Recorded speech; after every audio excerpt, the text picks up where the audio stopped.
Thank you so much, Nicole, for fixing this. I think we'll just go ahead and begin. My name is Damaris Choti. I'm coordinator of student and alumni programs at the African Studies Center. And it's my utmost pleasure to welcome each and every one of you to the tea time this year. Especially a pleasure to welcome our new students, faculty, staff, visitors, visiting scholars, everybody really that is new to MSU, because we've not had our welcome picnic yet, which is coming up soon. But this is another opportunity to be able to welcome you, see one another, and move on. So some of you might not be aware of why tea time, what's tea time. Tea time is an opportunity. It's a space where the African community comes together to discuss, I will say, all matters pertaining Africa. It could be our personal experiences, living, growing up, staying in Africa, visiting Africa. It could be our research. It could be social, cultural, economic, anything that will help us learn about Africa, more about Africa together, and actually even share that knowledge with those who might not have had any experience with the continent at all. So it's a good space where we come together every other Thursday during the semesters of the fall and spring. And this is our very first event this year. And we're so grateful that we have this space where we can discuss these matters. So today's tea time is really like an introduction, an open one, where we want to be interactive as much as possible. We want everybody here in this call to be able to chip in. We don't want it to look like it's a professional discussion where you're listening now. We want to share experiences. It's been a rough time, really, the past pretty much 2 years. We've had different journeys, different challenges, but we're back here on campus. Perhaps some of us are joining us from other parts of the world, but we're coming back to campus. We're here. How can we survive, cope with this new normal together? The pandemic is still here, it's not over, but at least we can breathe. It's better than it's been. So how can we make the experiences even better? How can we work with one another? How can this journey be a good one for us as Africanists, as Spartans, as people here at MSU? So I really don't want to talk so much. I'm very happy, as I said, to welcome you all.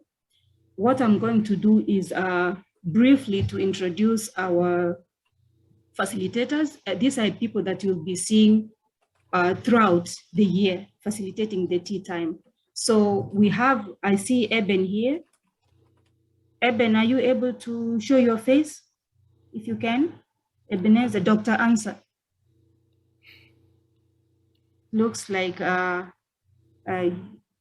he either can't hear us, but Eben is one of them. We have Dr. Awadu also, but I don't think he's in here right now. And then we have...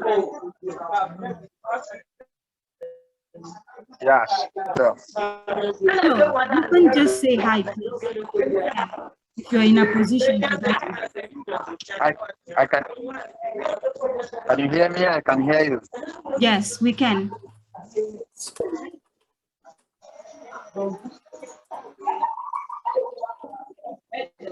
Yes, Dr. Ansar, we can hear you. Yeah, sure. So hello everyone, and as Damaris said, my name is Eben, and I'm from Ghana. So currently I'm back in Ghana. I want to welcome everyone. Tea time is a fun place to learn more about Africa. One thing that I always say is that, I mean, for me, when I got to MSU, I thought that because I came from Africa, I knew enough about Africa. But that's the time that I realized that, in fact, I know very little about Africa. So tea time is a very fine opportunity to learn all the things that you couldn't learn even though you were on the continent. So welcome everyone. And if you are not from the African continent too, this is a fine opportunity to learn about it. Welcome everyone. Thank you so much, Eben. Eben is now an alum. He is Dr. Ansar. Thank you so much for that word of welcome, Eben. We have two more that are not here. If they show up, I'll introduce them. I said it's Dr. Awadu. And then we have our member who is also an alum, Sarah Davis. She's not here as well. So at this time, I want to welcome our other facilitator, who is Emmanuel Chima. Emmanuel is a PhD student in College of Social Work. And he's the president of the group, the Kongamano student group that helps organize this African Tea Time in collaboration with the African Studies Center. And at this time, I want to welcome him, let him introduce himself and take it on. He's the facilitator for the day. So thank you so much, Emmanuel, and welcome. Thanks, Damaris. Hi, everyone. It's good to see you all. Thanks for joining us this evening for another session of African Tea Time. We're excited to be back after a brief hiatus over summer. It's always exciting to come together bi-weekly. Typically we would meet in person and actually have tea over these conversations, but I'd like to invite you to brew your own cup and bring it with you to the Zoom as we have this exchange over different issues happening on the continent and even over here with regard to African issues. And so today we're privileged to have two Spartans with us, Enid Banda from Malawi and Danielle Ayeh from Ghana. We're going to have a conversation talking about the return to campus amidst the ongoing pandemic. And so today's session is structured to be a conversation with the two panelists, but also everyone present on the call. And the goal is to learn from each other, to pick up best coping mechanisms, best practices for how to function in the continuing pandemic. And so before we jump into our conversation, I would just like to invite Enid and Dani to share a little bit about themselves, their majors, areas of research, interest, study, and a little bit about where they're from and where they're joining us from presently. So Enid and Dani, over to you. Feel free to just popcorn in, and following that, we'll get our conversation going here this evening. Hi, everyone. I am Enid Banda. From Malawi. I'm a first-year master's student in Biosystems engineering. And my research really is about analyzing or studying water resources in Malawi using remote sensing. So I'm doing remote sensing courses and hydrology courses.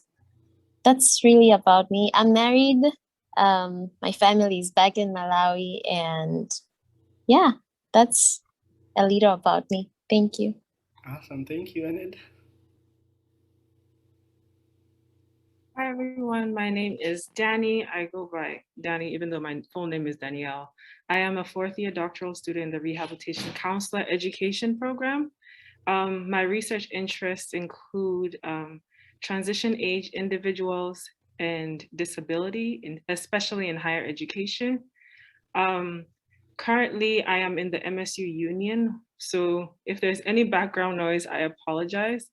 But I think a little bit about myself. I am the only one in my family who is in Michigan. The rest of my family lives in different parts of the States and Africa as usual.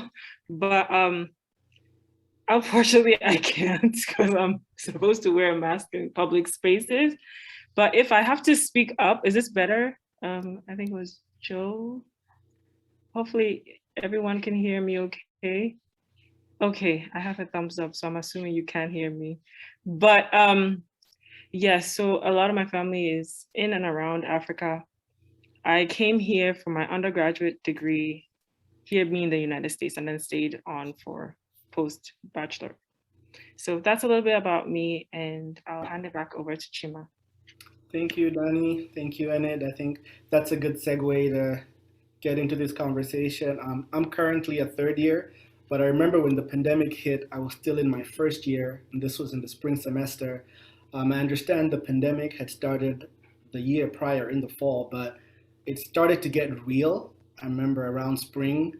And so I'm curious to know from you guys, at what point did it hit you that there was a global pandemic? Like, do you recall what your experience was at the time, where you were? When did it occur to you that, oh my, wow, this is a global pandemic now?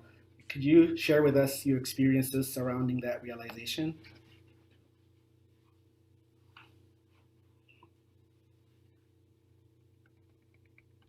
I can go.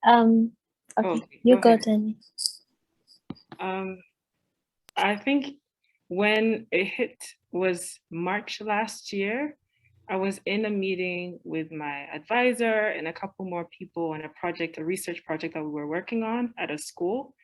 And that's when I believe it was March 13th. I may be wrong, but I think it was March 13th that the president sent out an email about there being a few cases in East Lansing.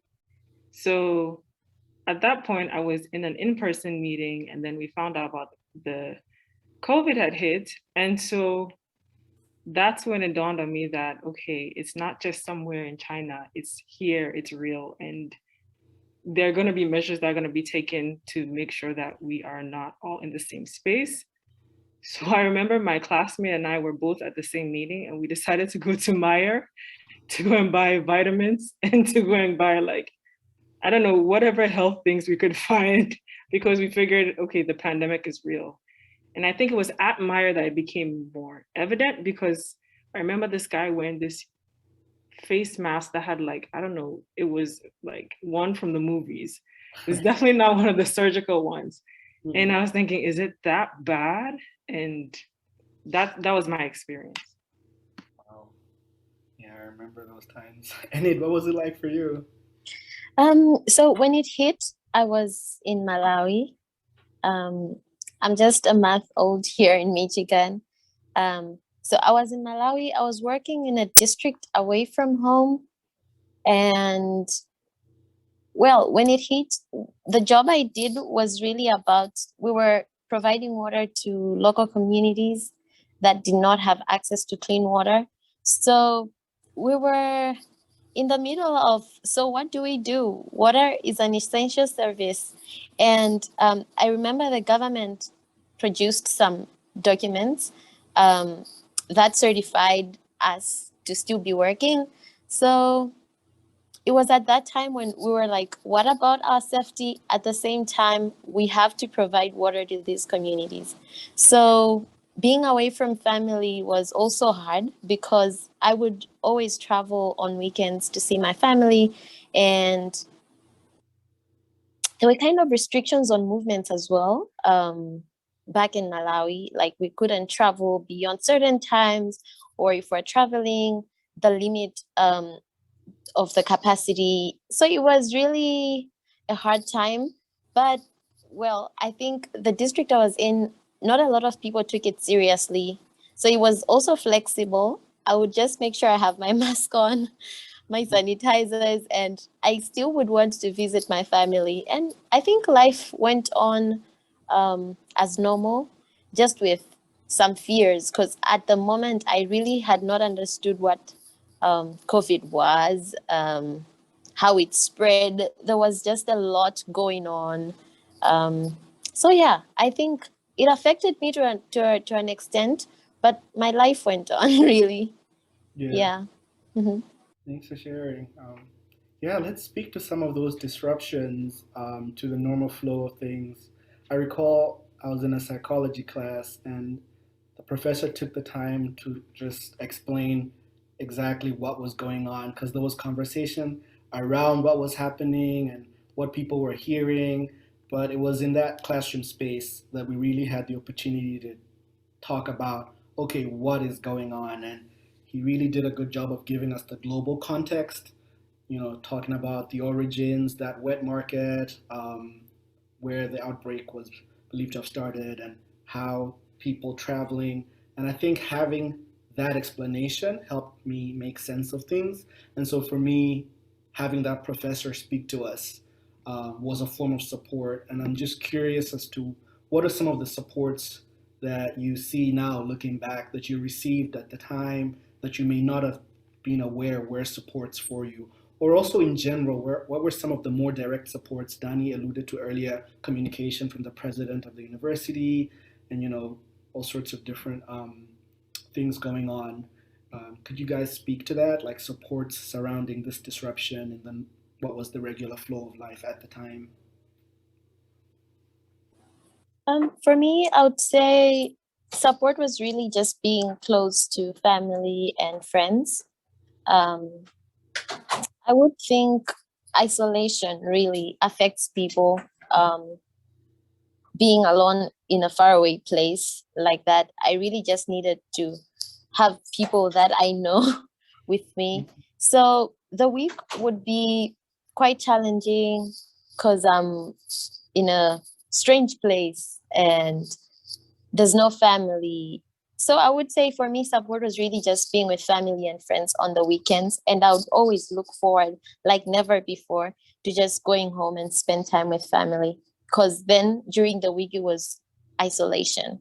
So we are in the same car driving to work. Everyone is wearing their mask, social distancing in the car. We're not talking. We get to the place, social distancing with the communities. It was so I always looked forward to just going home on the weekends and spend time with my family. Mhm.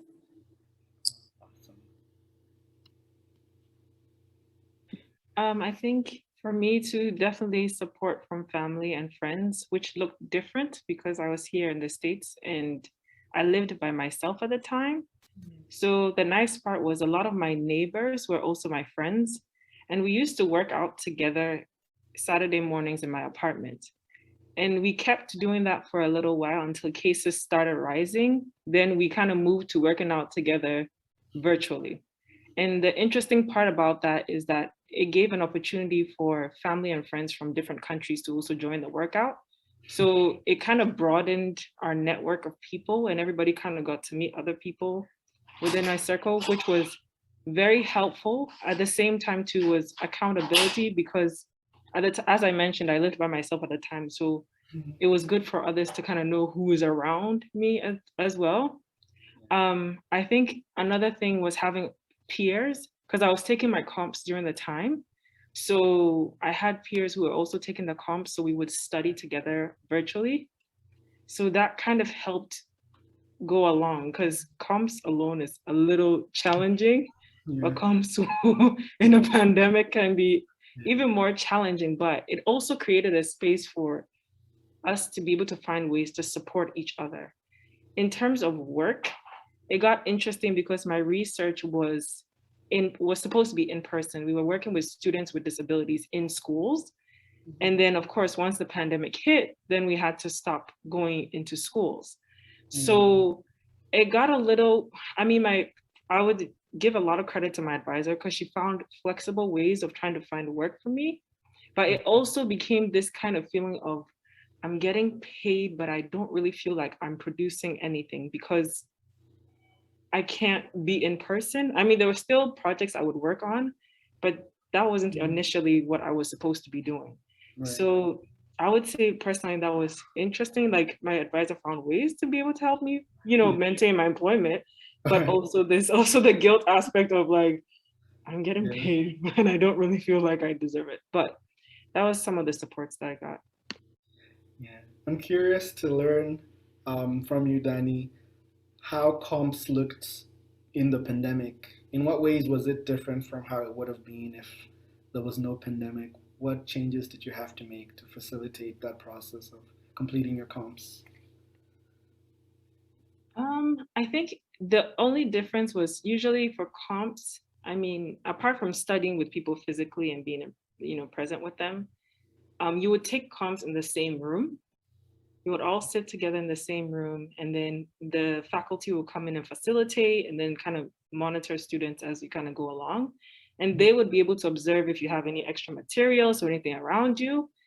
But because there was no space to do that, we took our comps over Zoom. We had to virtually be in separate rooms. Because fortunately for me, my classmate lived in 1855 Place. I lived in Spartan Village. And 1855 Place has like a study area. So we had to each have separate rooms and prove that we were in separate rooms. And then also show that we didn't have any extra materials with us. And then from time to time, we'd have to share our screen with our faculty to make sure, not from time to time, throughout the whole process, we had to share our screen and we're put in breakout rooms. Yeah. So then they'll come and check on us and things like that. So that's how they kind of manage that. So as opposed to sitting with other people, we had to physically be separate from other people as well, which was interesting as well. Yeah. Well, that resonates. I took a stats class during that semester and the one after because there were two sequential classes. And it was really interesting taking a stats class online without that board experience. In person, the professor can scribble some things on the board and you work the problems. And this is, them projecting through Zoom a worked out problem and then just talking you through it. It was a different experience.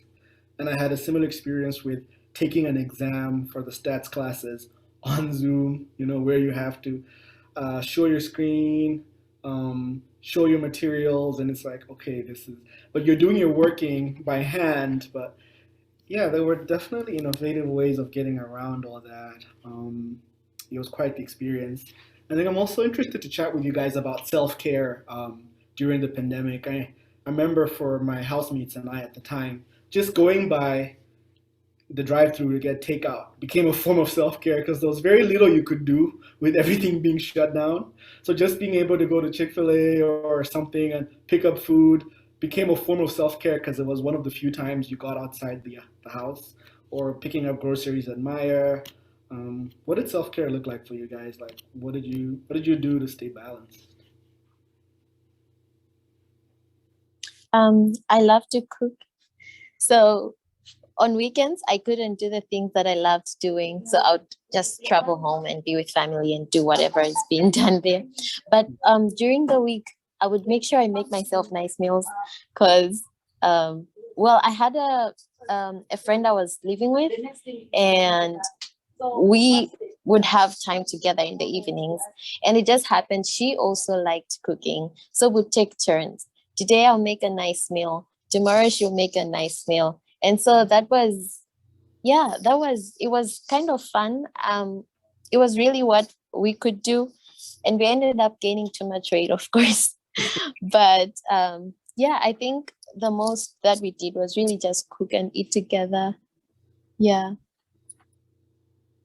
Yeah, there are definitely ways in which this shared experience has brought us together and, highlighted the human part of us, which has been a huge plus. Are there other areas that you guys think you've grown in as a result of this? Has there been some growth that you can identify? I know, Dani, you spoke to, workouts across places, and any other areas that you got that come to mind when you think about it now? It just made me appreciate um, how important spending time with myself is sometimes, because then I would have time to like soberly meditate on certain things that were important to me. And like when I was busy all the time, it really did not give me so much time to focus on me and work on me. But during that time also, one thing I didn't mention was I really grew a habit of studying a lot, because I'm not yes, we cook with my housemate, we eat, then what? I'm in my room, she's in her room. I would study, just know a lot about what's going on, studying about things that interest me. So I learned a lot to spend time with myself, and productively. It really just made me appreciate how important spending time with myself is.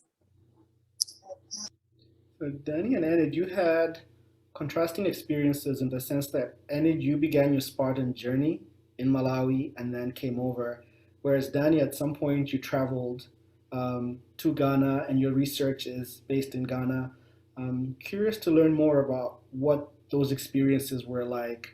Enid, as an incoming Spartan at the time, you had a whole semester uh, away and had to navigate all that. And then Dani, at some point, you traveled and took that leap. What were those experiences like for you guys? And I know you will have the mutual experience of the travel aspect. Could you share that with us as well?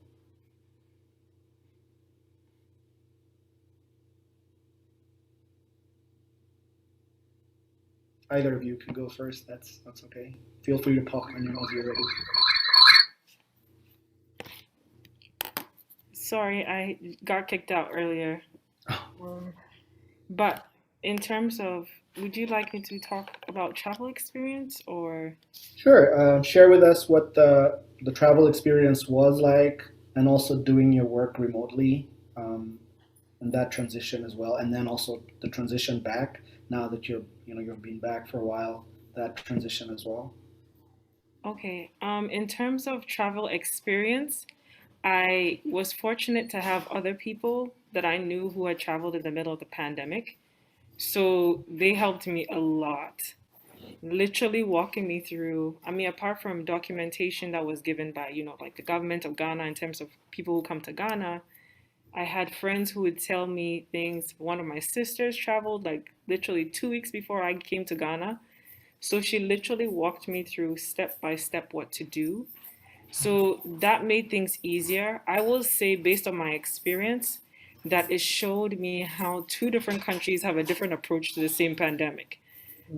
Personally, and I may be wrong, but I found that in at least when traveling to Ghana, it seemed like there were more expectations, more restrictions, more, I don't know, cost associated with it in terms of like taking a COVID test before going to Ghana, taking a COVID test at the airport in Ghana, then when coming back to the United States, making sure I take a COVID test, making sure I had my yellow card. Like they, step by step, it seemed like Ghana was more strict in terms of coming in.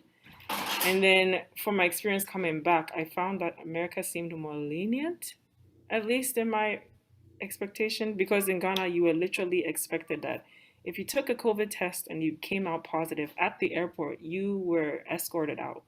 But when I came into the United States in Atlanta, Atlanta, I didn't find any of that. Didn't have any of those restrictions. I was just expected to just, carry your bags and just go wherever you're going to go. So that contrast seemed a little different. But in terms of assimilating back to the United States, I think it was easier because I had moved in with a friend.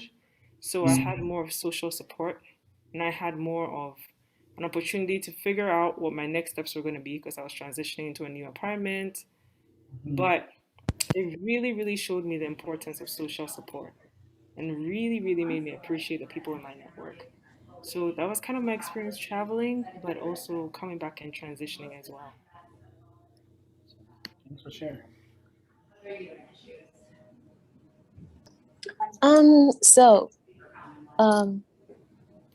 my experience traveling and doing school online, I didn't have so much of a challenge with travel because in December last year, my family and friends, we traveled to South Africa in December. So I kind of had expectations of what would be expected when I traveled to school. So because I had that experience, I didn't have so many challenges this time when I was coming here. But I feel like the COVID test is traumatizing because I mean, different medical officers would do it differently. Some will poke too deep into your nose, some will just do it mild, some will be like full force. And I had all those experiences and it was personally traumatizing. I'm like, can we find another way of doing this thing? But otherwise, I think that's the only thing I really do not like still. But well, we have to do it.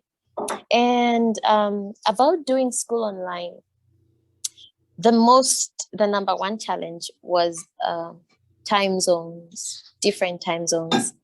I was 6 hours, at a time I was 7 hours behind in Malawi, and at a time I was 6 hours behind.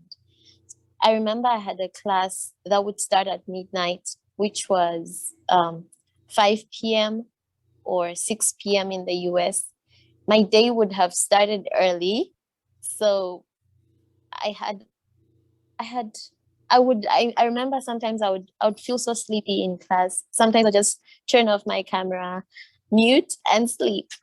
And like, it's what I looked forward to doing really, to just be in class, but not really be in class.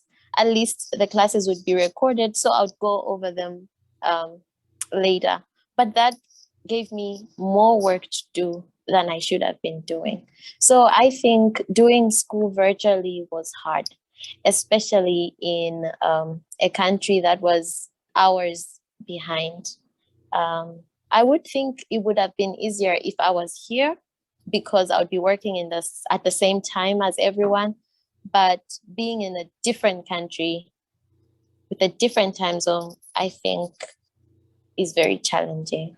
Otherwise, I did school, I did well. After exams, it was hard, but managed to do it. So Awesome. I'm glad that you were able to be resourceful and work it out. Hearing you share about your travel experience and the testing made me think about the vaccine and how that has been one of the defining experiences of this pandemic. You know, at the beginning, there was no vaccine. And then the vaccine was rolled out, and we saw frontline workers getting it and trickling down from older individuals right down to everyone. What were your personal journeys with getting vaccinated, if you have any, or if you want to speak to just generally to the vaccine, or any thoughts you want to share? You're free to do so. I'm just curious to learn from you, and I could volunteer myself to go first. And I got the J&J because I didn't want to deal with two shots. So when I heard there was an option that allowed you to only get one shot, even though the research showed that the J&J had less efficacy than the other options, but I thought about the logistics of getting one shot and then being scheduled for a second shot, and I thought, okay, one shot, where are they giving it? I'll be there, one and done. And at the time I was preparing to go and do a study away at Howard, so I was like, I need to get my shot out of the way, and that was that. And so I was thankful to have that done. What was it like for you guys? What were your journeys surrounding getting vaccinated, or hearing about it, or learning about it? I'm curious to learn from you guys. I had a lot of, I wasn't sure if I really wanted to get it because there really has been a lot of uncertainty around the vaccines. So I wasn't sure if I really wanted to get a shot. So to be honest, I just got it because I needed it to travel. I kind of expected that it would be mandatory on campus. So it's why I really just did it. Otherwise, if I was still in Malawi, I think I would still have not gotten it. Because I mean, looking at what's happening currently, both vaccinated and unvaccinated are still getting infected and are still dying. And I thought, then why do we have to take it? Because whether you take it or not, you still get sick and people have still been dying. So why are we getting it? They say it kind of boosts your immunity and makes you less susceptible to getting it. But I really don't see the difference. And I just got it because I needed it. That's all. Thanks for sharing, Enid. Mm-hmm. Danny, thoughts? Do you want to respond or speak to that? I think for me, it was also similar in terms of I was unsure about the vaccine, and then I needed to travel in May. And I remember talking to a family member at least 2 months before the trip, and they were like, well, if you're going to go abroad, I think you should take the vaccine. And for me, that conversation was enough. So I just went ahead and took the vaccine, Yeah. and then literally finished my last dose 3 days before I left.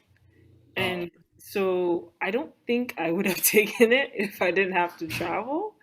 Right. Or maybe at least maybe by now, obviously the university requirement, I would have taken it. But I was more of like, okay, if I don't take it, I don't take it. If I take it, I take it. But once that travel aspect came in, then I was like, okay, I'm just gonna take it. And actually, Dr. Awadu was the one who sent me the resources for it. Yeah. So I have a lot of thanks to give to him. But yeah, that's how I ended up taking the vaccine. I mean, I can definitely relate to that because I was also skeptical. I was on the fence about getting it. But I knew enough to know that being in a closed space, in a populated space, was a risk factor. And so when I knew that I would be traveling, even though just to a different state, I knew that was reason enough to get it because I was thinking, airports, closed plane cabin, and all those things. And so I got it, like you, Danny. I got my vaccine just before travel, and then when I got to Maryland in preparation for my summer classes at Howard, they had already put in place the requirement to show vaccination to get registered. And at the time, I thought it was a bit drastic, but it's come full circle now that it's really become a general requirement, isn't it, that you need to show. So that's been an interesting experience. Danny, I'm curious to learn about, and Enid as well, about how the general public perceived the vaccine when you guys, before you came here, like in Ghana and Malawi. What were the conversations that you heard or that you participated in, while away regarding the vaccine? And how have you seen those conversations evolve or even change? Enid, do you want to start us off, and Danny chime in? So the general public, before I came, I will definitely talk about Malawi. I think the idea wasn't very welcome in the first place. Only those who knew better went for it, but most of the people did not, including myself. I only did when I had to take it. So I would think that because there was a lot of uncertainty around it, people were uncertain. Like there hasn't been kind of consistent conversations regarding it. So you find the issues of, like, for example, I got very sick when I got mine. Very sick. I got very sick. So people would be like, okay, so why are we getting sick if it's really making us healthier? I mean, if it's boosting our immunity, why then do we have to go through this? And with some of the like blood clot situations that were reported, people were generally not willing to take it. But well, there's been a lot of sensitization and letting the public know the importance of taking it. So I think now more people are taking it in Malawi than it was welcome when it just came. Interesting. Yeah. I think one thing, I mean, I'm also from Malawi for those that don't know. And one thing that's been helpful, I think, is having the same vaccines being rolled out over there as are being rolled out here. So when I've had family members text me and say, what do you think about this? And what do you think about that? It's been easy for me to say, well, that J&J they're giving over there, well, that's the same one I got, whereas there was a point in time where they were getting some other brand that's completely different, and they're like, how can we trust this? Why is it that other people in different parts of the world are getting a different type of egg? Well, I guess it's just different brands, but I think I've seen that progression in conversation when you can actually speak to that and say, well, those brands that are being offered are exactly the same ones that are being given out over here. So just because there's sometimes that perception of different qualities, maybe. Danny, what was your experience or any thoughts you had? I think for the most part, I wasn't there when they first started giving out vaccines in Ghana. By the time I came, quite a number of people that I knew had gotten the vaccine, including my parents. So I think the conversation about vaccine, most people would ask me if I had received a vaccine. And I remember one of my aunts, a couple of my family members would say that if I haven't received a vaccine, I can't. My grandmother is 90, and so I wanted to really see her. And before I could even get our conversation out, my aunt asked if I was vaccinated because she would not let me see my grandma if I was not vaccinated. Yeah. So at least for the circle of individuals that I was around, the conversation about vaccine, I kind of came at the end. So I wasn't quite there when they were having this debate about whether or not to take it. Even for my parents, when they took the vaccine, I think I don't know why, but they chose to take the vaccine without telling their kids, which is fine. You don't have to ask your kids what you're going to do. But I think they kind of took that approach to kind of take away the fear of us wondering what would happen if they took the vaccine. My parents are older, so is it safe for them? But for the most part, I think people just kind of jumped on it, from what I can understand. Yeah. Thanks. Thank you both for sharing. Now that you're both here now on campus, how have you been navigating your safety? Because we're all excited to return, but then there's been this uptick with the Delta strain. How have you personally been monitoring things, taking steps to take care of yourselves? What's been your personal experience now as we're kind of in a semi back to the way things were, but not really? Like, what's that look like for you? Masks indoors and outdoors if in like a gathering with so many people. But so like really, I sometimes the mask feels uncomfortable. So I would look forward to just going out, take it off, breathe in a little, and then just walk back in. So just making sure I'm masked up indoors, of course, except home. But yeah, I think that's it. And making sure I wash hands, sanitizing. Mm-hmm. Yeah. I think for me, one of the things that has become so common is asking people where they got their mask, noticing which masks are more breathable, which ones look more comfortable. So accessorizing with the masks and different products. Danny, what's it been like for you? I think pretty similar to what you and Enid have said, just wearing a mask indoors. I'm in a public space in the union, so I have to wear a mask anyway. But that's kind of been my go-to. um, but also, I teach classes that are in person. So, kind of like what Chima was saying, I have gotten used to figuring out which masks are more breathable because it's very difficult to breathe and talk when you're wearing a cloth mask and you're talking to individuals. I've also come to appreciate the microphones in the class because Mhm. my voice that doesn't project very much when I'm wearing a cloth mask. So I also have come to make sure that I have disinfectant wipes, Mhm. um, and then also making sure that those around me, especially students, are aware of the fact that they have to wear the mask properly.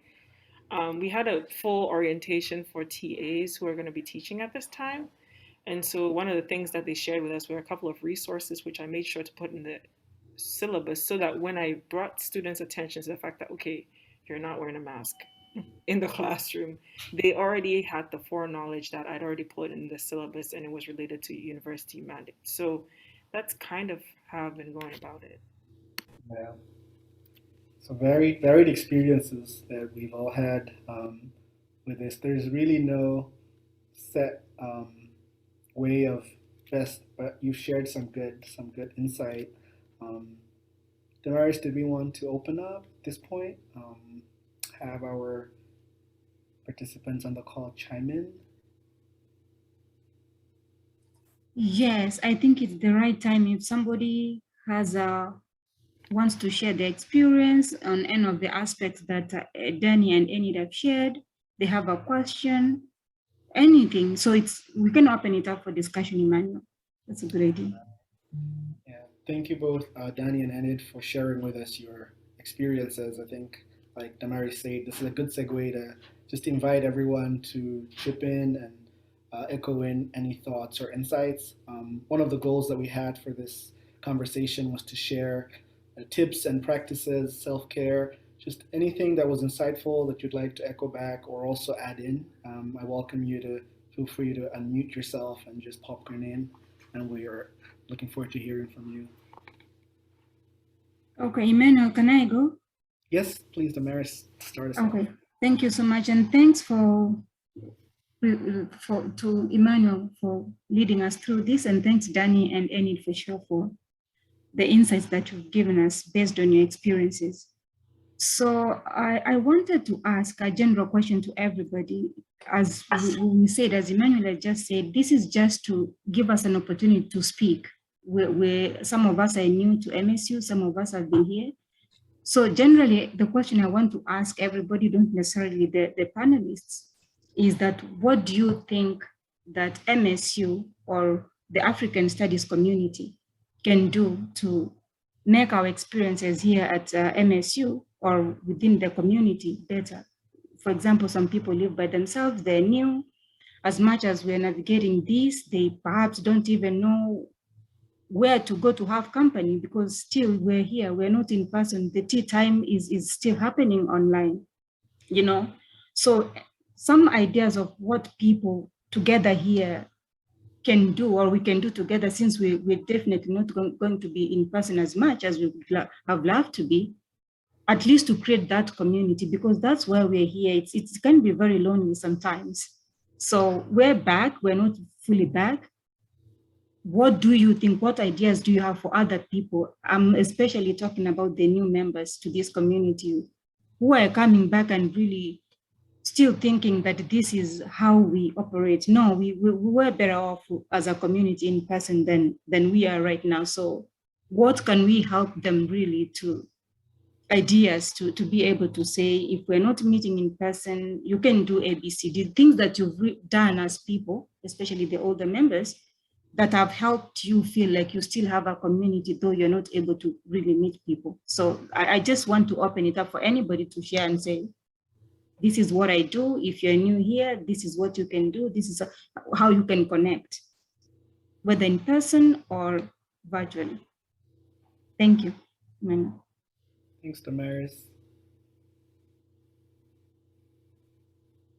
And if people can show their, if you're able to show your face, if you're able to unmute yourself and speak, please, we don't want this to be so tense. It's just, that's why we keep saying it should be interactive. We want us to discuss. We want to speak. We want to make it as lively as we can. So please, if you can show your face, please feel free to. If you want to speak, just unmute and say something. Even introduce yourself if you're new.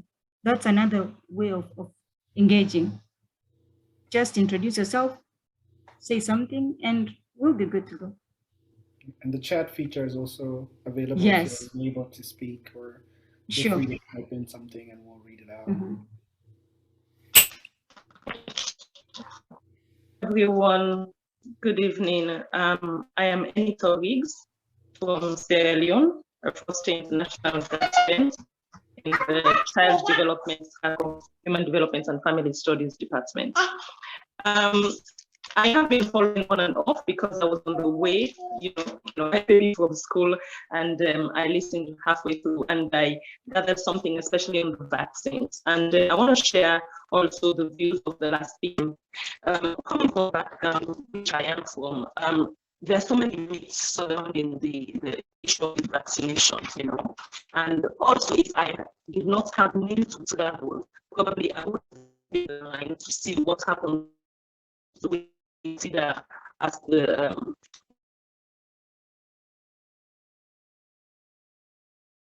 I still believe that there is more education. Obviously, where we are now, the setting is so diverse that we definitely need to have people aware of the positives of having vaccine. So just as an initial start, I'm going to follow the conversation till the end, but as a man of introduction, introducing myself, I just want to butt in this point and say, yes, we should encourage as much as possible those around us to take the vaccine, because it is important that we all stay safe. Thank you. Thank you, and thanks for sharing.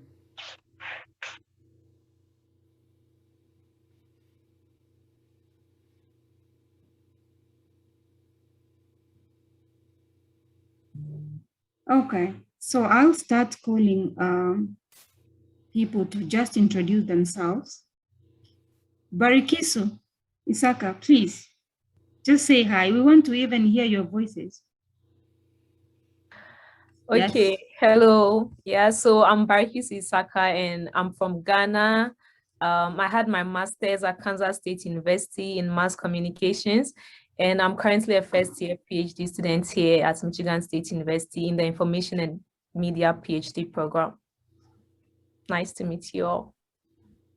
Thank you. Joe? Oh. Yeah. Hello, everyone. I'm Joe Greaves. I'm from Liberia. I actually came to the US in June, but I was in Lawrence, Kansas, where I was doing some kind of international short program. I'm actually in the US as a Fulbright scholar. It's a 1-year program. And yeah, at MSU, I'm doing economic development. My research focus is actually on waste management and sustainability plan in poor countries, especially like our setting and the rest of the other settings. So my mentor is actually in the Department of Agriculture and Natural Resource. He started Eric Scotsoni, but ever since I got to MSU, I've been actually interacting with Dr. Damaris Choti. She has actually welcomed me over the period of time. Even before I would come over to MSU, we both have been communicating through emails and all of that. She linked me up with Dr. Leo. Leo too has actually been helped because when I was going through the Department of Economics faculty list, I encountered so many distinguished professors that I've learned about over the period of time. Professor Jeffrey Woodridge and Peter Smith. So Leo has actually helped me, and I enrolled in some of the classes, and I'm part of some of the seminars too. So which that those are very, very important for me, and I believe that they are almost like a dream come true for me, actually, to read about somebody over a period of time, distinguished professors, and you see them in person. And, that it brought joy to me. And up to now, sometimes when I sit, I try to imagine when they are teaching sometimes, I just keep staring at them, and I can't just believe that it's actually happening, right? Yeah, but that's life. So, but ever since I came, I haven't really been having the time to go to church because sometimes I don't know the kind of church to go to, even though I'm a Baptist, but I would really like to go to church. And, as Black people, you feel comfortable when you're among some of your African brothers too. So I wish maybe somebody can say, hey, Joe, can we go to church? And, somebody will invite me one of these days. Yeah, well, because sitting home all the time, I live Spartan Village. After classes, I come back home, sit, do some readings and all of that. Sometimes, it's not just about reading. You have to go out there too and explore, right? Yeah, so sometimes it gets bored being home. Yeah, then I have to talk to my family back home all of the time. But actually, it's a wonderful time. And I must be grateful to Dr. Choti for the opportunity she has given me to form part of this great union, because anytime I hear about Africa, I always feel excited because Africa is in my blood and will forever remain in my blood. So I always tell people I would never naturalize myself in a country. I always be called an African. Yeah, no matter even if you don't want to see me, you want to see me, that's it. But I will always be considered an African because Africa is within me, and I'm proud to be an African. So once again, I'm happy to be part of this group, and I will always contribute to this group wherever possible. Thank you very much. Thank you so much, Joe, for that wonderful introduction. Yeah. And those are the things that we're talking about, getting a network. Now, Joe has asked about somebody who can introduce him to a church, particularly Baptist, but Joe, would you be interested in any other church? Yes, sure. Yep. So you've had a need. Yeah. Somebody introduce Joe to the Baptist church community if you can, but we'll talk about it, Joe. Yeah, sure. Yeah. All right. Thank you so much. Anybody else that wants to jump in and say something before I go calling the roll call?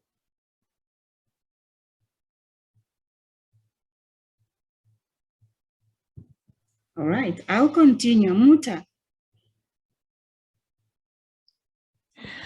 Oh my gosh, Dr. Damaris. So my camera is off because of my internet bandwidth. It's okay, don't worry. Yeah, but I can try to turn it on and see if, yeah, that's my face. I'm so happy to see all these, to see you guys, for those of you who are cameras on. And thank you so much, presenters. That was a very thoughtful discussion. about what we need to do in these challenging times.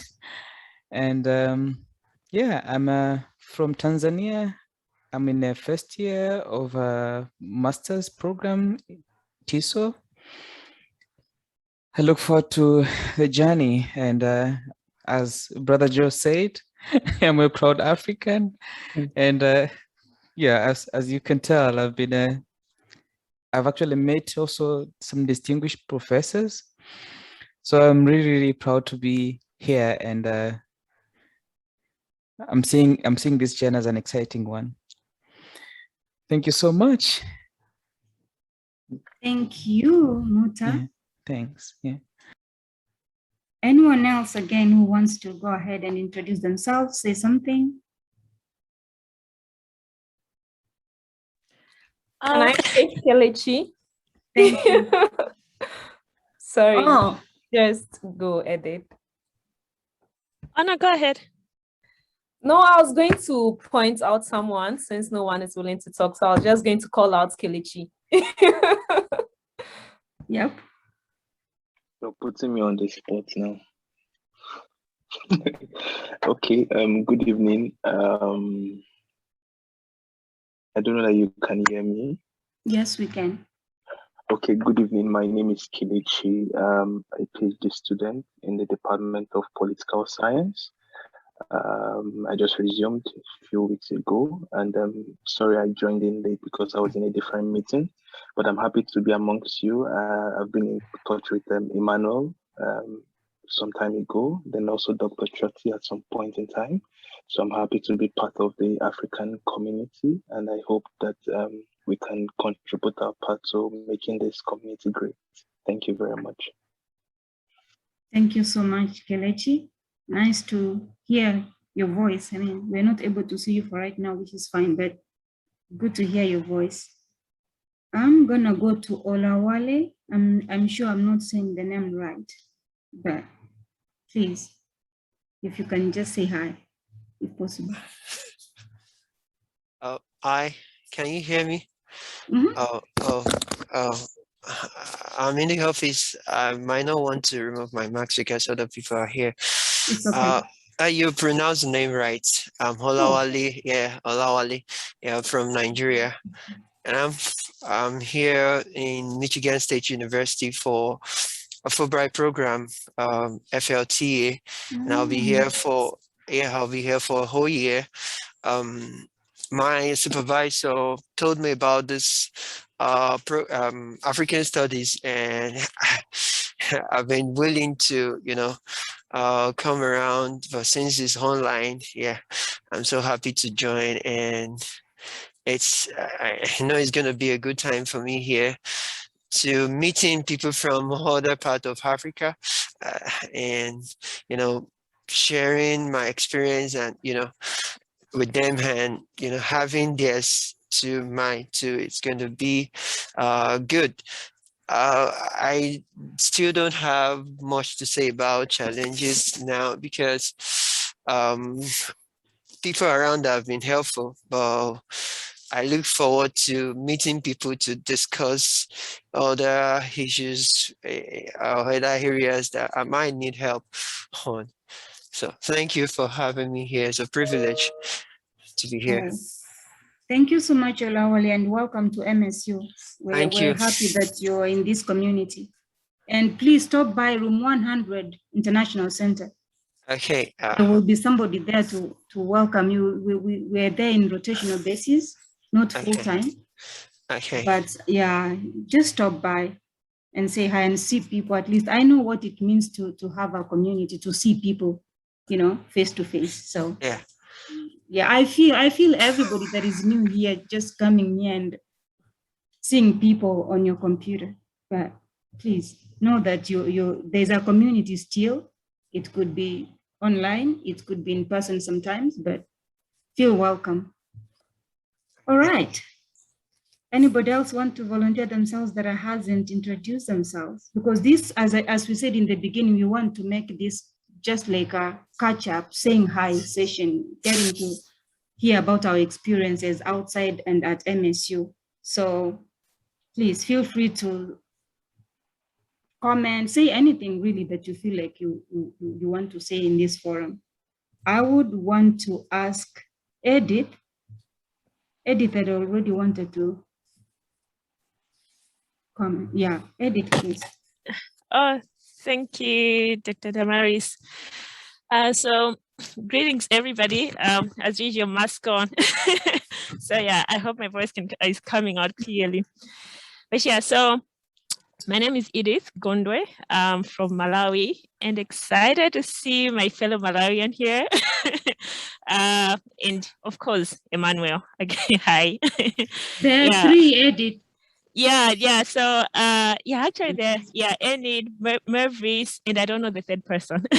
There's Colette, Grace, Zulu. Okay, awesome. Oh, okay, all right. Yeah, it'll be great to connect and see everybody. Yeah. So I've started my third year of PhD. As it sounds unreal because I feel like I just came here yesterday, and I don't know where the time has gone. So it's been an amazing experience being at MSU, and especially just for the incoming students. Probably what I can just say is one of the things that I struggled with when I came was to believe people when they tell me that time flies, things are going to get done. And because you get overwhelmed with so many things that are expected from you. First, you're trying to integrate into this new community and you're trying to keep up with the structures. And at times it's not as much as about the coursework and expectations research, but it's just about how do I get things done, maneuvering systems that are there, at times I feel like those are some of the things that actually end up overwhelming you as a student. But it's important to talk to people that are there, at times as being students, we either run the risk of feeling like we are providing too much information. Maybe somebody doesn't want that information. Like for me right now, I'll be like, oh, I should tell this person about, how to look into your system and make sure that everything was in place and that you're talking about this, your advisor, but you'll be like, maybe they'll think that, no, I'm talking too much. Let me just keep quiet. So at the end of the day, it remains on you as a person that is expected to do those things to really reach out, to people. It's not like they're not talking to you because they're trying to hide information from you, but you really just don't know when, what to tell people. Yet you also understand at the same time, there's a lot beyond going to class, that you have to do to have a smooth journey for your stay here. So I would just want to encourage all the incoming students to really reach out to people. Don't feel intimidated or shy. I know one of the challenges coming from Africa is we don't know how to talk. Especially for things where we have to ask for information, we've grown up in spaces whereby asking is either means you are not respecting somebody. But in these spaces, people are here to help you. It's actually one of the things that I found quite interesting when I came. The systems here are designed to make you succeed.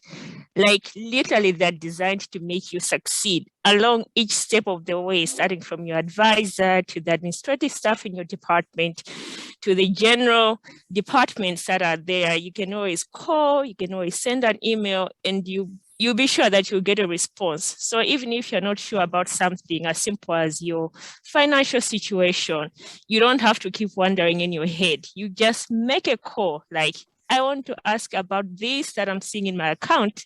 There's a $20 missing. Where is it? And they'll let you know, oh yeah, either there's a mistake or there's this. But if you just say, I don't know what's happening, these things just, So really understanding that the systems here at each step of the way are designed to make you succeed is going to be very crucial. So but remember, time flies. So one, that shouldn't make you panic, to know that, I'm going to be here forever. It's these things are going to get done. Other people before us have get it done. Even if you feel like you're not making progress, you are making progress. So be cheerful, and yeah, all the best to everybody. Mask up. Just a reminder again. Yeah, so yeah, that's all that I wanted to say. Wow, that's wonderful, Edith. I mean, I think those are the conversations that we want to have on a regular basis, whether it's within tea time, whether it's outside when we meet with our colleagues. Please, let's keep talking, because there's somebody who is new here and they're trying to figure out what to do, how to operate, when to speak, when not to speak, when to interact, when not to. It sounds basic, but really, I'm sure somebody, if you can imagine when you are here, when you were new here in the new environment, new culture, you needed somebody to tell you something. And the ideas, the words that you're sharing, Edith, are very real. They might seem basic, but honestly, when you're new, everything is new, including what you already knew from before. So thank you for that. I see we have new members joining us. Please feel welcome. That's Miriam, Mercy. I don't know if anybody else has joined us like right now. We were having a discussion about experiences, being away from campus, coming back to campus. And now we're at a point where you can, really share anything.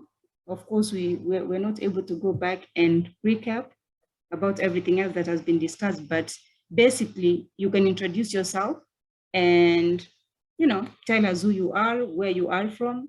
If you're a scholar, a visitor to MSU, your affiliation, that is the department that you are with, and we can move on. But for right now, I want to give this time to Ifeanyi. Yeah. I butchered your name, Ifeanyi, but.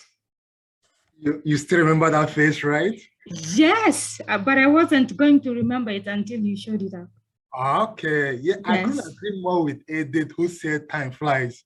So I'm also in my third year PhD program. So I remember some time ago when in my first year, immediately I came to MSU, the professor told me to come to African Studies Center and say hi. I went and I met Damaris and some other people there. It was quite exciting. So I encourage everyone just to stop by. In fact, on Friday, I took 2 Nigerian students to the African Studies Center and we got free polo. He didn't tell me you guys are sharing free polo. So yeah, so if you have not gotten yours, go and collect yours, okay? They have a pile of it over there. Yeah, so I'm studying microbiology and molecular genetics.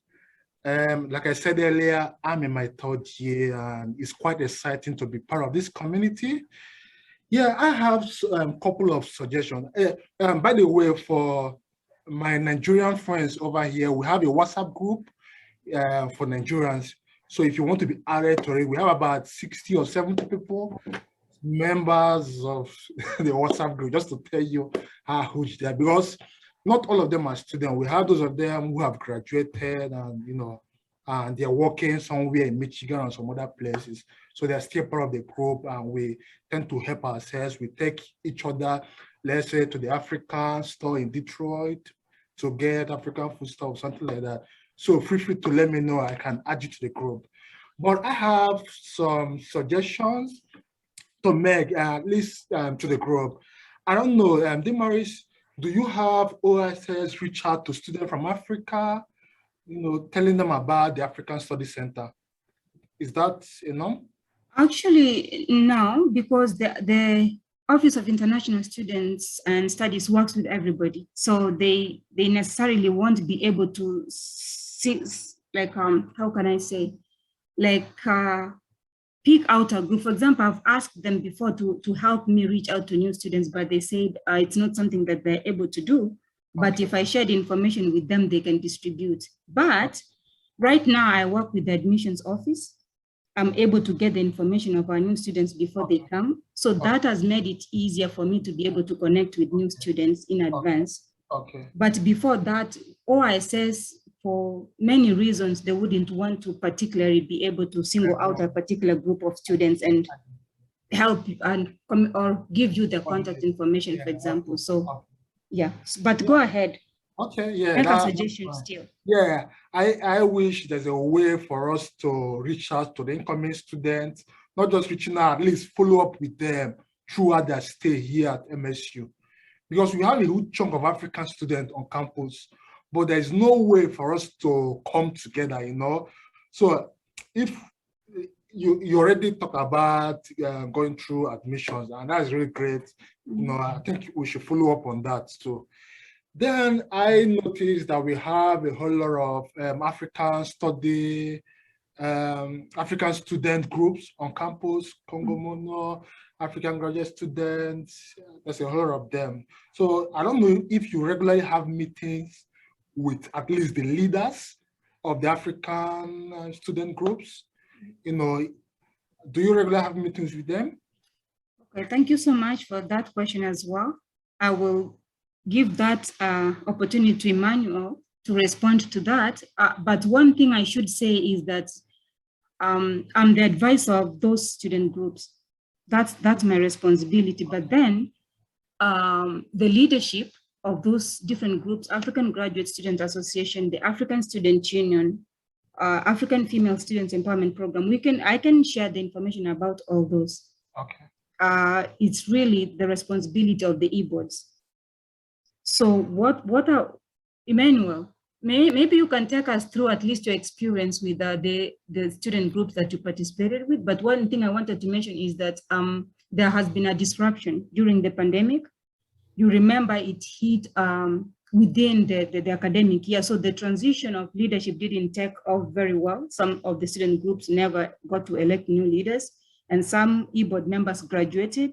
So we're grateful that we have a group here like Ife. Is that how you go? Ife? Anyone, that one. So we want to rebuild our organizations. I wouldn't say right now many of them are strong just because of the transition of leadership, I would say. Okay. But other than that, Emmanuel, can you please talk about at least the groups that you are a part of, ADS and Congomano? Yeah, sure. So like Damari said, I'm on the e-board with Congomano, which collaborates with the African Studies Center to organize African Tea Time. Other groups, like you mentioned, Ife, include the Black Graduate Students Organization, African Graduate Students Organization, the African Students Union, and there are several others. Some are more nationality-based, but all these groups are open and welcome to anyone, both African students and Africanist scholars, so other individuals that are also interested in Africa or are studying about Africa. Sometimes there are opportunities that bring us together. So I'd like to highlight the upcoming picnic, the Welcome Picnic. That's one of the spaces where these different groups come together, and the different groups are also encouraged to present themselves, to make themselves known to the community. So I encourage everyone here to attend the Fall Welcome Picnic, where African and Africanist organizations will be represented. Homecoming is another event that draws together the different groups. So these are some of the spaces. And from time to time, the university also has, for example, University Activities Board will put together activities that also draw the different organizations. So these are some of the ways that these different groupings that look into interests in Africa, but also bring in African students, get to come together. But like Damaris said, with the pandemic, there was a discontinuation. So I just encourage you to keep an eye out on the different listservs, but also to patronize these activities that cut across the different groupings. So like the Fall Welcome Picnic that the African Studies Center will put on, will bring together different groups in a way that maybe if only one of them had an event, may not. So I would encourage you to patronize those activities that reach out to more of the broader Spartan community. Okay, wow, that's great. That's wonderful. And then, as Emmanuel said, if you have an opportunity where we're planning to have all our student orgs bring the information and at least a contact person that you can talk to, and perhaps they can have some more information about when they're planning to meet and other things that might be of interest to you. But thank you for bringing that up. I mean, it's just we're coming back. Actually, that's why we have this session. Everybody's trying to come back. to student organizations, to learning, to everything. So those are good questions. It's because we've been having these organizations very vibrant before, and coming back, it feels like, where is everybody? So that's a good question. So we'll begin from the welcome picnic and continue on. Hopefully life will be back to normal. Yeah. Then one other thing I wanted to talk about is, so when I first came to MSU, it was even a professor who took me to African Studies Center. I don't know if you remember him, Joe. So he took me to the center. So I'm kind of wondering if there is a system or a program that tends to bring together scholars from Africa or Africanists with students from Africa or something like that, for us to interact with colleagues of us who are professors, just to share ideas, talk about their experiences. Is there like a program for that? Those are programs that we can build. I'm liking the ideas that you're bringing here, because all the programs that we do originate from what is the need.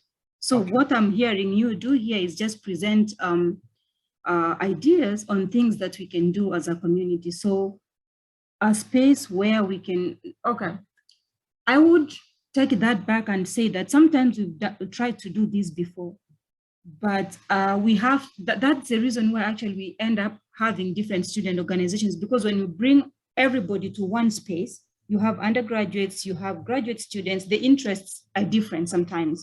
So, but when we have, let's say, the African Graduate Students Association, the interests are similar. I would say they would necessarily not be exactly the same, but they will be similar. So their programming might include inviting faculty members to come and share about, research, about career, about other things.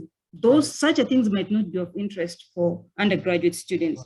So sometimes it becomes very hard to have many opportunities like that, because it depends on what is it that you're inviting people to do together. So graduate students will be interested in something else, and undergraduate students at the same time will be interested in another. So the reason why we have all these groupings is that everybody's interest can at least be met in some group. But tea time is a space where we can create that. In one of the tea times, we can just, maybe at the end of the semester, we can wind down and say, let's come back and discuss what has the semester been like for you? What are the things, what are the ideas that you have as an African or as a community that we can, work on? What things didn't go right? What kind of like an evaluation of our community, the African community. So we can do that really, and African Tea Time is a space where we can create an opportunity like that. In the beginning, like this, we welcome one another, and at the end, we recap, evaluate, Yes. Other than that, in between, then we can have people interested in African politics go to African Student Leadership Association, graduate students group. Yes, you go. So at the end, then we come together as a bigger group, if that helps us. And also, before I forget, I know the announcements are gonna come, but we're going to have during the homecoming week, which is the last week of October, we're going to have a session, and this information is coming. It's kind of late, but it's going to be shared with everybody. We're going to have an event that is called African Students and Alumni Town Hall. So this will be an opportunity to be able to speak with the leaders of our newly formed African Alumni and Students Network. African Alumni and Friends Network. But then what this network is trying to do is, of course, getting to engage with one another, but also to be a part of life of the students that are already on campus. So there are programs that are rolling out, but the announcements are not out yet. So thank you, Ayeh, for bringing up those questions, because they're now reminding me of the programs in the pipeline. But we are going to share those. That information as time goes by. That's great. That's great. Please, like that town hall, you'll be able to meet with the alums, and then they will tell you what life was like even in 1998. Some graduated then, and you'll be surprised they have some good advice for us who are here now at MSU. Yes, I don't know if I answered all your questions. Yeah, I'm okay. So But please, I'll drop my email down here again if anybody has a question or something that they want to ask. Even after, if something comes to your mind after we end the discussion, go ahead. But before anything, Grace, Zulu, please. And then Mercy. I hope you're not planning to leave, but Mercy and Grace. I'll start with Grace, please. Okay, my name is Grace Zulu. Legally, I'm called Zulu, but other people know me as Grace. I am an administrator, grants administrator in the College of Vet Medicine.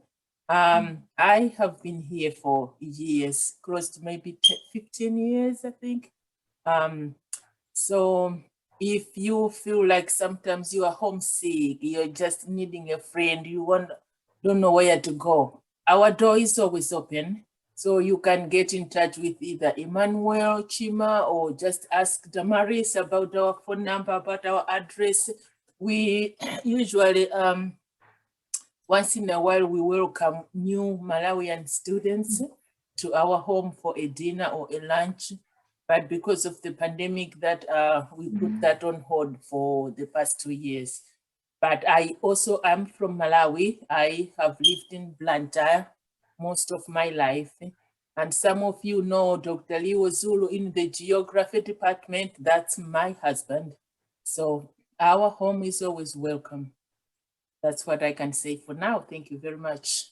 No, thank you so much, Grace. And she means what she's saying. Their home is always open to visitors. It's only that the pandemic has made life difficult for all of us. But maybe there's a time that will come when we can freely still be able to visit one another. And didn't bring the mandasi.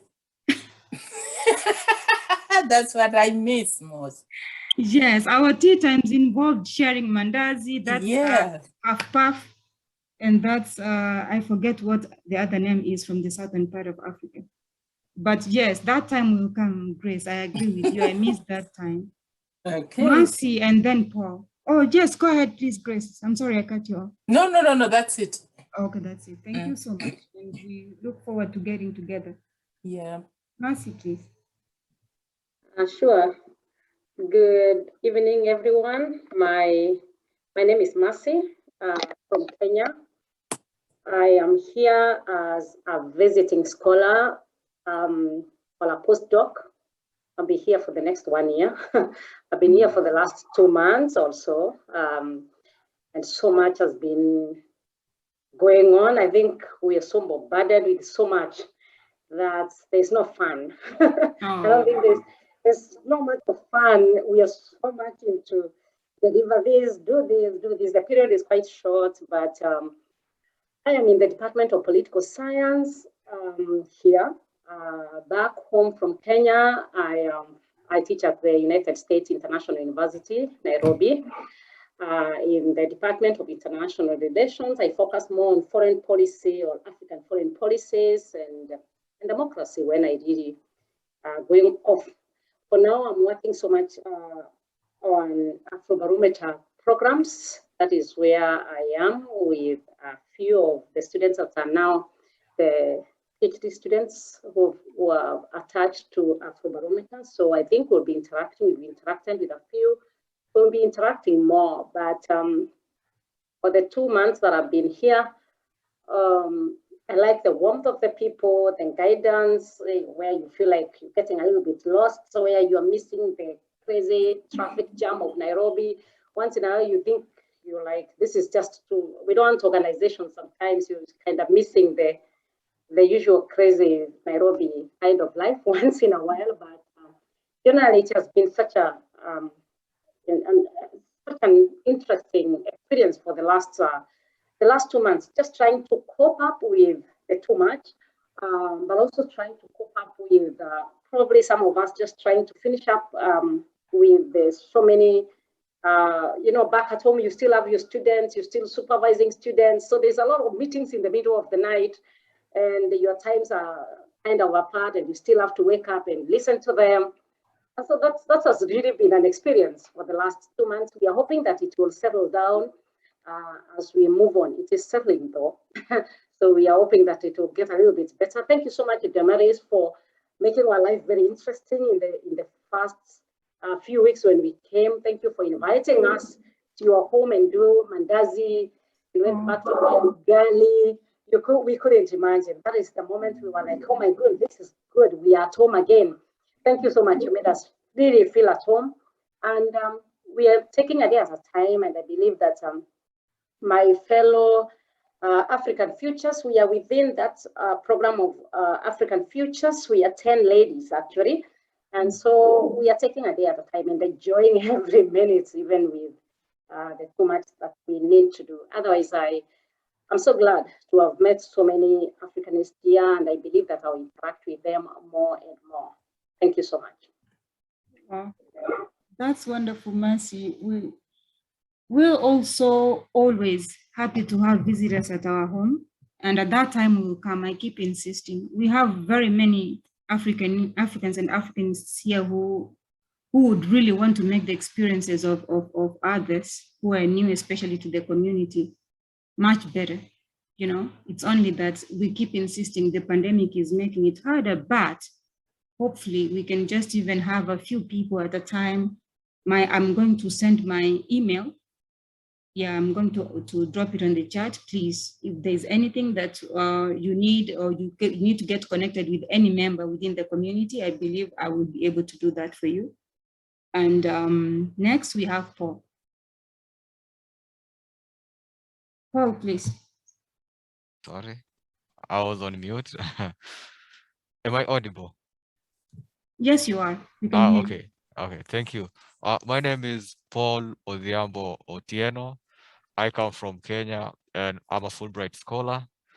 I'm teaching Swahili as a foreign language. And I came on 18th of August.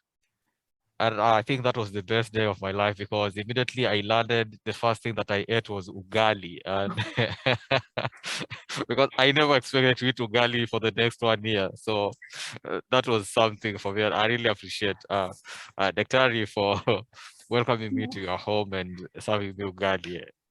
That was awesome. I really appreciate that. So I found everybody here helpful. I haven't had bad experiences apart from one that we got with my friend from Nigeria, Olawale. I don't know if you have also gone through it because we went to open a bank account at Chase Bank, but unfortunately our bank accounts were closed with no reason given.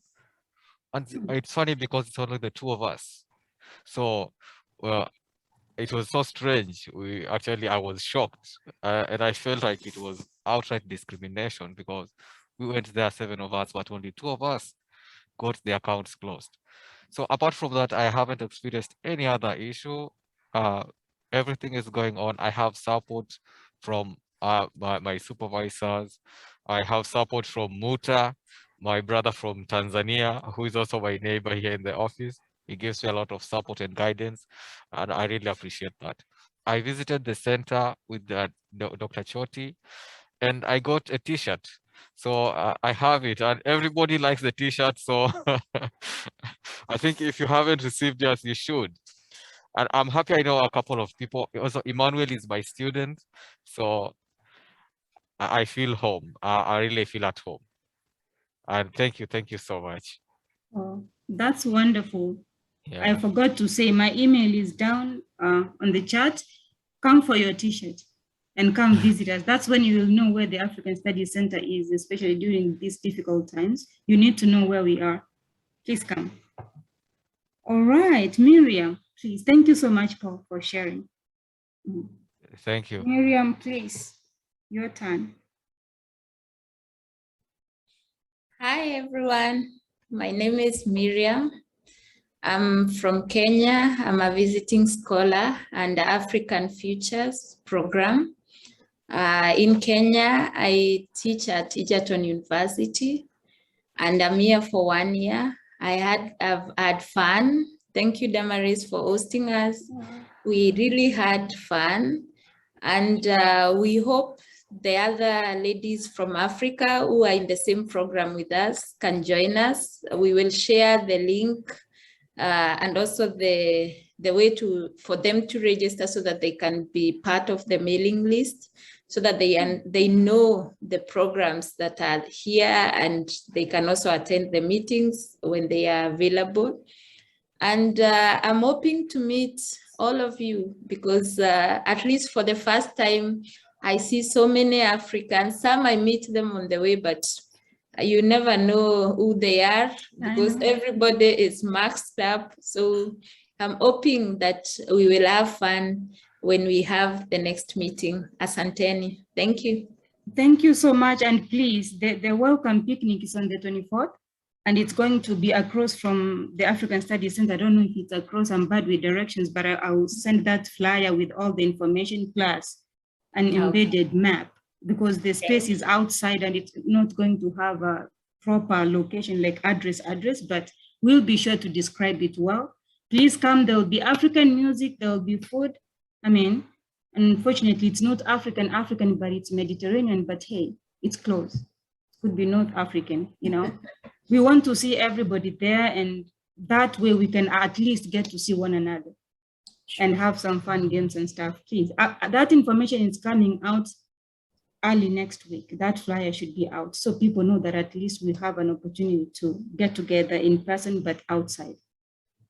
All right, Emmanuel, did I leave somebody out? I'll hand it back to you now, because Emmanuel has been our facilitator. I don't know how I jumped in. It's because I'm that type of person who can call on anybody.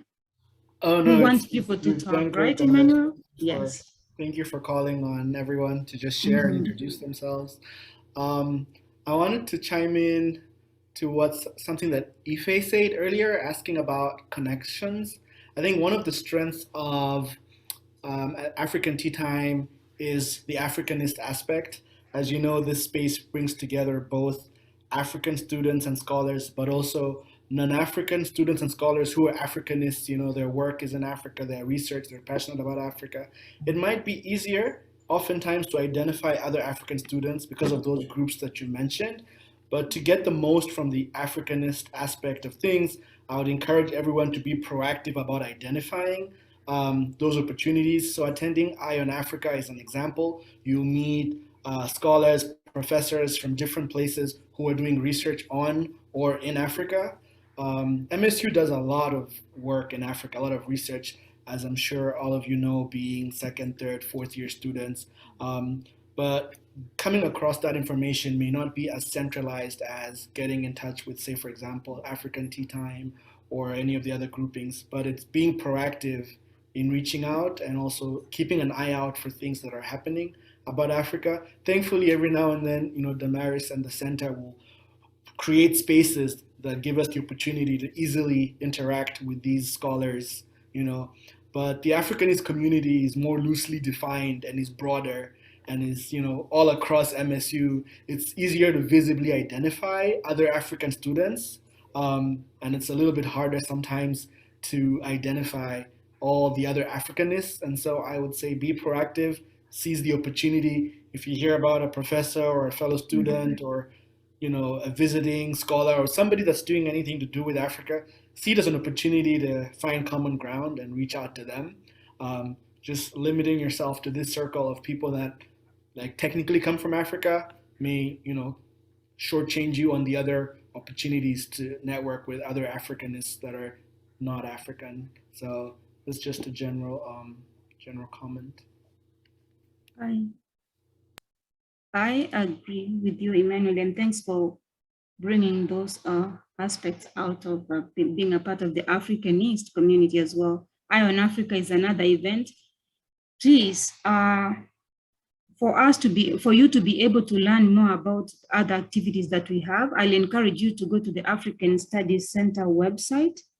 Please Google African Studies Center MSU, and then you will be able to see all the other programs that the center runs or the activities that are carried out through the center. That will be more, and to answer what that was Miriam, everybody, I believe everybody is included in the mailing list, at least the scholars, the new scholars and new students. But please, if there's anybody who didn't receive the communication, send them my way.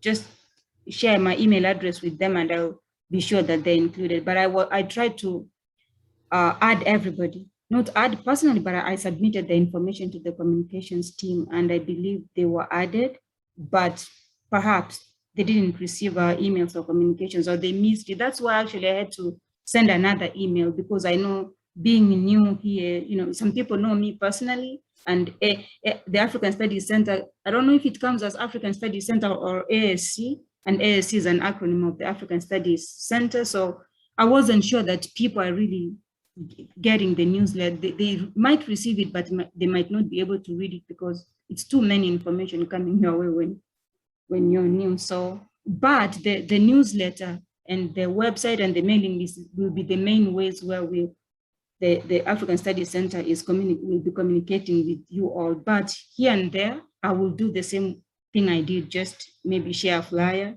to be sure that, you know, somebody who missed it might get it through me sharing it personally, especially with the students and scholars that are new here.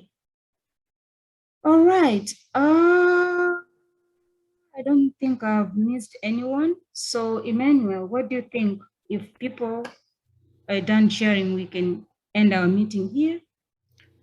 Yeah. The only announcement, sorry, before you go on, we have the next tea time is on the 23rd. It's every other week, except for some weeks like in November when you have Thanksgiving. Sometimes we have them on consecutive Thursdays, just so we can get to for the Thanksgiving. But other than that, I sent the schedule, and it's in the, I believe we have it on our website. If not, please, as I said, send me an email and let me know you're looking for information that you cannot find. But I think it's out there, the whole schedule for the fall semester. I already shared it again. And what else? So I wanted to remind people that the next one will be on the 23rd, not next week. It's bi-weekly.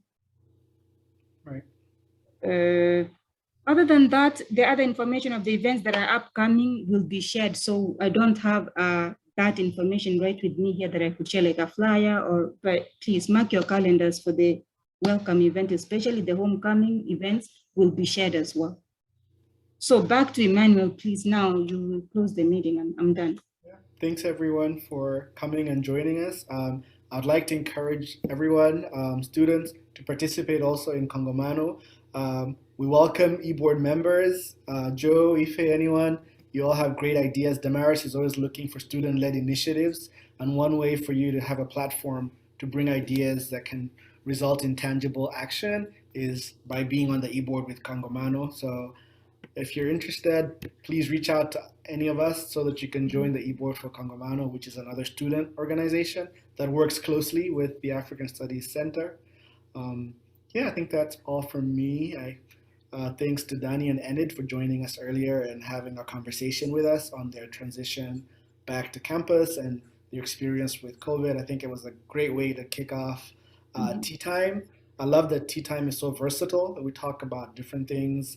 You know, we can go very academic, very scholarly, but also we can get very down to earth, and because that's what it's all about, real life, which includes all these aspects of us. Like, we wear many hats. We're students, we're scholars, researchers. Thanks everyone for coming, and I'll ask Damaris to have the final word. Okay, give me a second. Let me grab. Yeah, at least I wanted to share the topic for the next tea time. It's education in Africa and the diaspora, transformational initiatives and experiences. This we're going to hear from scholars who are, one is doing work in or not in Africa, but in the diaspora, and another at home. And one is an alum actually that just graduated recently and is working with an initiative, an academic initiative in Kenya, not in Kenya, in Africa. I wouldn't say where. It's Burundi.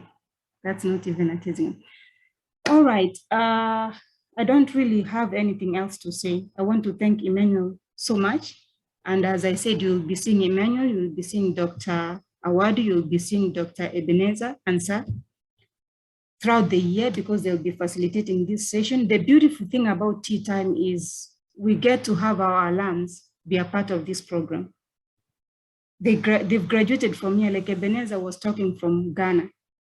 but they're still a part of this program. It's a student-led event or organization, but still we have our alums participating as facilitators, as organizers. Actually, it's the team that helps us organize the tea time, because I cannot come up with the events, ideas of what we want to discuss about. They have to originate from you, from your lived experiences, from other scholars, from alums who are outside MSU, everybody. So as Emmanuel said, you're welcome to join the Kongamano e-board. Actually, we don't have enough students. Let's be clear on that. Most of our members are alums who have been part of us as students, but still continue facilitating this program. So we welcome you if you're interested, not just in Kongamano, in any other student organization. Please send me an email and let me know if it's graduate student organization, any organization, the Female Empowerment Program, and we'll be happy to connect you with the right people that will be leading this program. Patricia, have you been here? And we're leaving you out? Yes, I was here earlier and I had class, so I just went to class real quick and just came back. Yeah.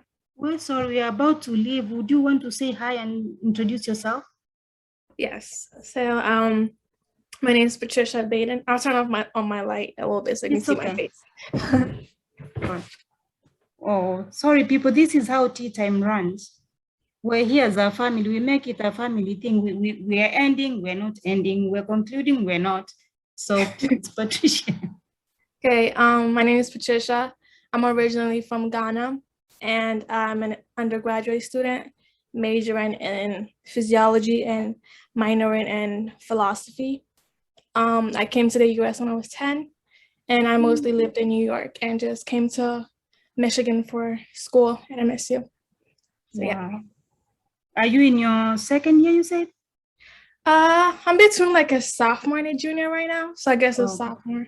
All right. I probably think you've attended tea time before.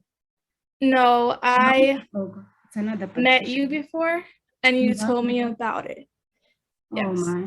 See, now I'm even forgetting you again, but welcome. And it's good that we didn't end the conversation and the whole meeting without you. Welcome, Patricia. At this point, I'm staying on for like the last 8 minutes if anybody wants to just hang out for those few minutes. But other than that, we're officially done, and we welcome you back to the African Tea Time on the 23rd and on the 24th, please. Remember that we're having that welcome picnic. So bye-bye everyone until next time.